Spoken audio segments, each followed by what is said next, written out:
ماما عايز اغير الموبايل ده بقى قديم وكل اصحابي معاهم احسن منه. نغير ايه يا يوسف؟ ما احنا لسه شاريين الموبايل ده من 3 شهور بس. وهو انا اقل من غيري؟ انا كمان عايز ابقى زيهم. ماما في فستان شفته اونلاين عجبني قوي، عايزاه ضروري. انتي لسه شاريه فستان الشهر اللي فات يا سلمى.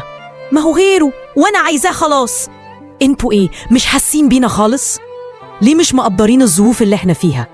احنا منحبش حد يكون احسن منا، وانتوا مسؤولين توفروا لنا اللي بنحتاجه. ايوه يا يوسف عندك حق، وبعدين لما مش قادرين تصرفوا علينا بتخلفونا ليه؟ ليه ولادنا ما بقوش يحسوا بينا ولا بظروفنا؟ احنا اللي غلطنا في تربيتهم ولا الزمن هو اللي اتغير؟ انا ما بقتش فاهمه حاجه، حد يفهمني. في جملة كتير من الأهالي بيقولوها مؤخرا: ابني بيصرف كأني بنك، وبنتي مش حاسة بقيمة الحاجة. بس يا ترى ده مجرد دلع ولا في حاجة أعمق من كده؟ المراهق اللي بيصرف فلوس من غير حساب ومش مسؤول ده مش جشع، ده في الغالب ما تعلمش يعني إيه قيمة الفلوس، ما يعرفش التعب اللي ورا كل جنيه بيجيله. كبر جسمه بس لسه مش مستوعب الفرق بين الاحتياج والرغبة. يبقى عايز لبس جديد عشان الموضة، هي عايزة موبايل أغلى عشان أصحابها معاهم، ولما ترفض تبقى مش فاهمينهم. وإحنا نعمل إيه؟ نزعق، نلوم، نحرمه؟ اللوم مش كفاية، والتوبيخ بيبعدهم أكتر.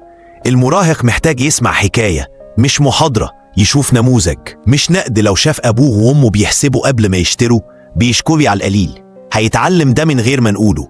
علم ابنك يعني إيه المرتب بيخلص قبل آخر الشهر. علم بنتك يعني إيه الهدية اللي بتطلبها جاية بعد أيام شغل وتوفير. التربية المالية مش أرقام، دي إحساس. خليه يشارك في ميزانية بسيطة، قول له معاك 200 جنيه الشهر ده، هتصرفهم إزاي؟ هيغلط بس هيتعلم. حاسبه بس ما تحبطوش. قول له أنا شايف إنك صرفت كتير الشهر ده، مش أنت مبذر ومش بتفهم. فرق الجملة ممكن يبني أو يكسر. اختار معاركك، اعمل اتفاقات مش أوامر. مش لازم تمنع كل حاجة، بس لازم يكون في مسؤولية قبل ما يكون في حرية. علمه يفرق بين القيمة والسعر، مش كل الغالي مفيد ومش كل الرخيص وحش، وفي حاجات ملهاش تمن. التعب، الوقت، الجهد. وشجعه لما يتصرف نضج. لو قرر يوفر من مصروفه، لو رفض يشتري حاجة غالية ملهاش لازمة، احتفل بيه حتى لو بكلمة بسيطة، وفهمه الأولويات. مش كل حاجة بنفكر فيها لازم نجيبها دلوقتي، في حاجات لازم نستناها، وده درس كبير في النضج المالي. التربية على المسؤولية المالية مش رفاهية، دي مهارة حياة بتخلي المراهق يبقى واثق، موزون، عارف هو عايز ايه. وختمها القرآن بوضوح، قال الله تعالى: ولا تبذر تبذيرا إن المبذرين كانوا إخوان الشياطين.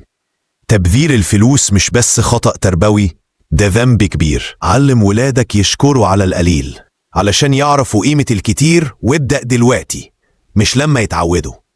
لو حصل معاك موقف شبه كده مع ابنك أو بنتك، اكتبه في تعليق وساعدنا نوصل الرسالة لكل بيت.